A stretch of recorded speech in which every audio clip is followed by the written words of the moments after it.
Welcome back, YouTube. This is your man Dylan coming to you once again with part 2 of the NFL football season preview. We're going to wrap up the AFC East in this video by talking about the last place team from a year ago, which will be the New England Patriots. And the thing with the New England, they've got a new coach and hopefully a new opportunity for renewed success that has been, I don't want to say passed down from generations, but they have been used to playoff success and long-time success for about 20 years, of course, led by Bill Belichick and Tom Brady. But hopefully, a new opportunity has presented itself for this historic franchise. Let's go ahead and get talking about them. So, last season, they had Gerard Mayo be their head coach. They got the Week 1 win against the Cincinnati Bengals, who have always struggled in the first month or so of the season. But then I think just the way things went, with the issues they had with the coach and the regime and just the attitude in the building with Rod Mayo, I think Robert Kraft had no choice but to go ahead and can him and to bring in someone that has a little more credibility, has a little more of a winning perception. Excuse me. So they did go out and hire former Tennessee Titan head coach and assistant to the Cleveland Browns, Mike Vrabel. So he'll be in his first season there in New England. And he has a lot of young pieces there in New England. Starting off with that quarterback, Drake May, who had a very resurgent end to his season. He had 15 touchdowns, 10 picks overall, and just shy of 2,300 passing yards. A strong rookie season for Drake May, and hoping to build on that for this season. Then they got Ramondre Stevenson. They did draft Travion Henderson out of Ohio State to be their backup running back. And they also have Antonio Gibson, who had a sensational rookie season in Washington and then has fizzled out since then. But the big news with the New England Patriots and offense that they went out and signed Stephon Diggs to a multi-year contract. I believe it was a 3 or 4 year deal. But they got him out the former Minnesota Viking and former Buffalo Bill, so he's going to be staying in the AFC East and playing against his old pals in Buffalo and stuff like that.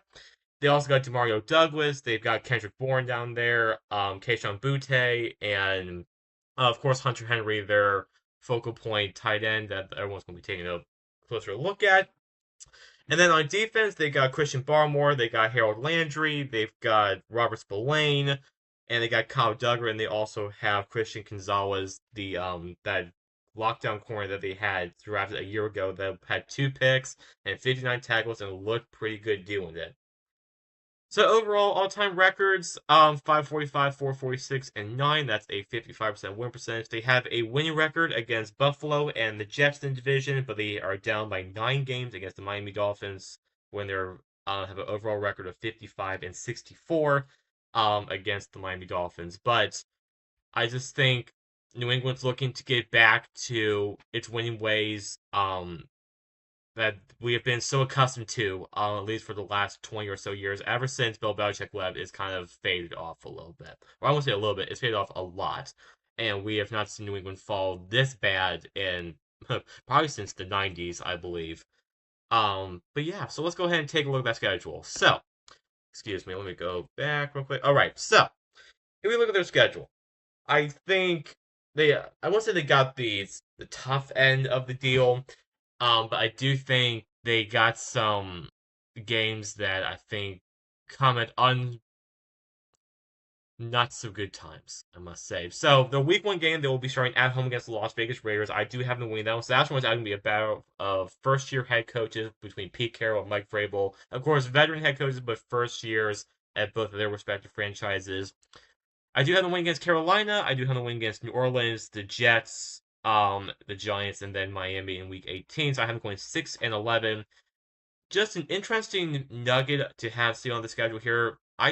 They have a 425 game against New Orleans, and I'm just intrigued that they put. I mean, the game's in New Orleans. Don't get me wrong. I'm intrigued that they made that 4 o'clock game, but I just don't understand. It's not on the West Coast, and it's not two teams that are going to be, high quality teams. At least I'm projecting for this season, so I'm a little intrigued by that. But primetime games, they have a Thursday night game against New York Jets in week 11. On Monday Night Football, Thanksgiving week, they'll be hosting the New York Giants, and then they will be at Buffalo on Sunday Night Football back in week number 5. But overall, I have them going 6-11. They will fall under their 7.5 win total. Again, I think it's going to be an improvement from a year ago. They'll increase their win total by 2 games. But I do have them finishing tied for third place or last place in the AFC East this season.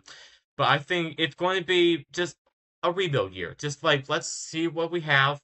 I think it's going to be a better year for Drake May. I think it's going to be a better year for that offense because that offense was absolutely abysmal last year. I mean, when you only put up 3 points against the New York Jets, I mean, you're in trouble. I mean, you only put up you. It just wasn't a good year for the offense. I mean, you got blown by the Chargers 40-7 a year ago, like embarrassing to say the least. Um, but yeah, so that's what we're looking at. 6-11 overall for the New England Patriots. So this wraps up the AFC East. We are going to move on. If you already took a look, we're going to move on to the last AFC division. That'll be the AFC West, featuring the Kansas City Chiefs, the Chargers, and the Broncos and the Raiders. We will be discussing all four of those teams in the next part of the series. So until then, this is your man Dylan signing off about New England Patriots, and I look forward to seeing you in the next video.